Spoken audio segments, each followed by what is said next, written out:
இப்போ நிறைய பேர் சொல்லுவாங்க, எம்ஜிஆர் வந்து அந்த இடத்துல வந்து அப்படியே 1000 கோடி சூரிய பிரகாசம் வந்த மாதிரி இருந்துச்சு, தகதகன்னு ஒரு சூரியன் வந்த மாதிரி இருந்துச்சு, அப்படியே கோல்டன் கலரில் ஜிலு ஜிலுன்னு மின்னிக்கிட்டு வந்தார் அப்படின்லாம் சொல்கிறாங்க இல்லையா.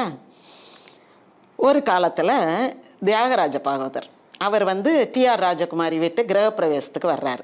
சாயந்தரம் ஒரு 6 மணிக்கு பாட்டு கச்சேரி நடக்குது, வர்றாரு. அப்போ எம்ஜிஆரே அதை எழுதுறாரு. எம்ஜிஆரே என்ன சொல்கிறாரு, அது இது ஆடியோவே நான் கேட்டிருக்கேன், நீங்கள் தேடி பார்த்தா யூடியூப்பில் கிடைக்கும். சொல்கிறாரு, அந்த இடம் நான் உட்காந்து பாட்டு கச்சேரி நாங்கள் பாடினாங்க, எல்லோரும் நாங்கள் கேட்டுக்கிட்டு இருந்தோம். டிஆர் ராஜகுமாரி வீடுனா இவங்கெல்லாம் குட்டி குட்டி நடிகர்களாக இருந்தாலும் கூட அந்நேரம் போயிருப்பாங்க.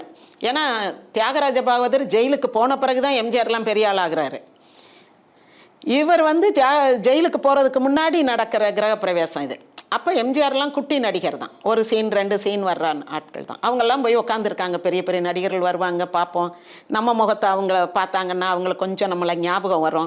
எங்கேயாவது ஒரு துணை நடிகர் ரோல் வரும்போது இந்த ராமச்சந்திரனை போடுங்க அப்படி சொல்லுவாங்கன்ட்டு ஒரு சான்ஸ் கேட்குற விதமாக தான் உட்காந்து அவங்க யாரோ பாடிக்கிட்டு இருக்காங்க, உட்காந்துருக்காங்க. ஒரு மாதிரி டல்லாக இருக்குது.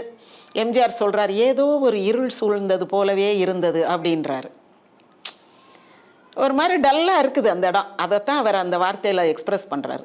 திடீர்னு பாகவதர் வந்த உடனே அந்த இடத்துல அப்படியே பெரிய வெளிச்சம் வந்த மாதிரி, ஒரு பெரிய சூரியன் உதிச்ச மாதிரி, அப்படி ஜிகு ஜிகு பளபளன்னு ஆயிடுச்சு அந்த இடம். எம்ஜிஆர் சொல்கிறாரு, இதே தான் பின்னாடி எம்ஜிஆருக்கு வருது. ஒரு சும்மா டல்லாக இருக்கும், திடீர்னு எம்ஜிஆர் வந்துட்டாருனோன்னு அப்படி ஒரு கலகலப்பு, ஒரு பரபரப்பு, எல்லாரும் ஆகா ஆகா ஆகான்னு பார்க்க என்ன பார்த்தோம்னே தெரியாது, எம்ஜிஆர் போயிடுவார். அவங்க சொல்கிறாங்க, அப்படியே ஜிகு ஜிகுன்னு வந்தார், ஒரு தங்க கலரில் வந்தார் அப்படின்லாம் சொல்லுவாங்க. ஆக காலம் எப்படி மாறுதுன்னு பாருங்க.